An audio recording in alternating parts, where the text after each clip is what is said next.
जय हिंद मित्रांनो, आज मी एका अशा शासन परिपत्रकाबद्दल बोलणार आहे ज्याची ताकद प्रचंड आहे, परंतु कारवाई किंवा अंमलबजावणी शून्य।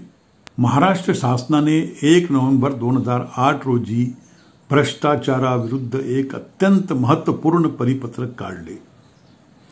या परिपत्रकात स्पष्ट सांगितले होते की शासकीय कार्यालयात कुठलाही गैरव्यवहार, दस्तऐवजातील फेरफार, अनियमितता किंवा भ्रष्टाचार माहिती अधिकारातून उघड झाल्यास वरिष्ठ अधिकाऱ्यांनी तात्काळ कारवाई करणे बंधनकारक आहे।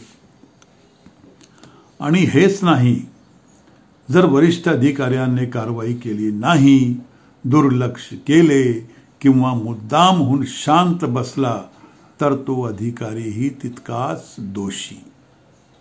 हे शब्द माझे नाहीत, हे शासनाचे स्पष्ट आदेश आहेत।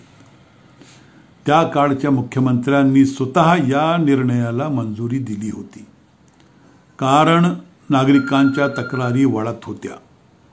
RTI मधून घाणेरडे व्यवहार उघड होत होते आणि काही विभागामध्ये भ्रष्टाचाराने पाय रोवले होते। त्यामुळे शासनाने 2008 मध्ये अतिशय कठोर भूमिका घेतली होती। पण आज 2025 मध्ये पाहिलं तर हा आदेश जणू विस्मरणात गेला आहे। माहिती अधिकारातून गैरव्यवहार अजूनही उघड होत आहेत। कागदपत्रामध्ये तफावत आढळते, कामामध्ये प्रचंड अनियमितता दिसते, पण कारवाई शून्य। वरिष्ठ अधिकाऱ्यांना 2008 चे परिपत्रक आठवतही नसेल असा जनतेतला सूर वाढतो आहे।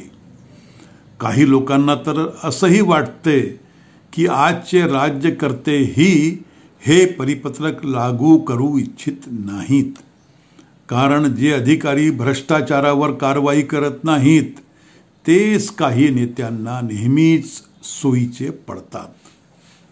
आणि याहून गंभीर मुद्दा असा की जेव्हा अधिकारी भ्रष्टाचारावर कारवाई करत नाहीत, जेव्हा वरिष्ठ अधिकारी शांत बसतात, तेव्हा जनतेला एकच संदेश मिळतो, या भ्रष्टाचाराला मूकसंमती दिली जात आहे का?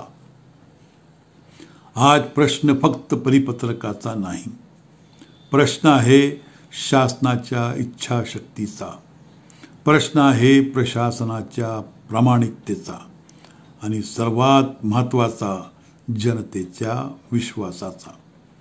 लोकशाहीमध्ये नागरिकांना माहिती अधिकार आहे। त्यांनी भ्रष्टाचार उघड केला, पुरावे दिले, तक्रारी केल्या, पण कारवाई झाली नाही तर लोकांचा विश्वास कसा टिकणार? 2008 चे हे परिपत्रक म्हणजे भ्रष्टाचारावर शासनाची मोठी फटकार होती, पण आज ती फटकार धूळ खात बसली आहे आणि प्रशासन मौन बाळगून बसलं आहे। मित्रांनो, शासनाचे आदेश झोपले तर चालतील, पण लोकशाही झोपली तर ती चालत नाही। आता तरी हे परिपत्रक फाईलमधून बाहेर काढण्याची वेळ आली आहे।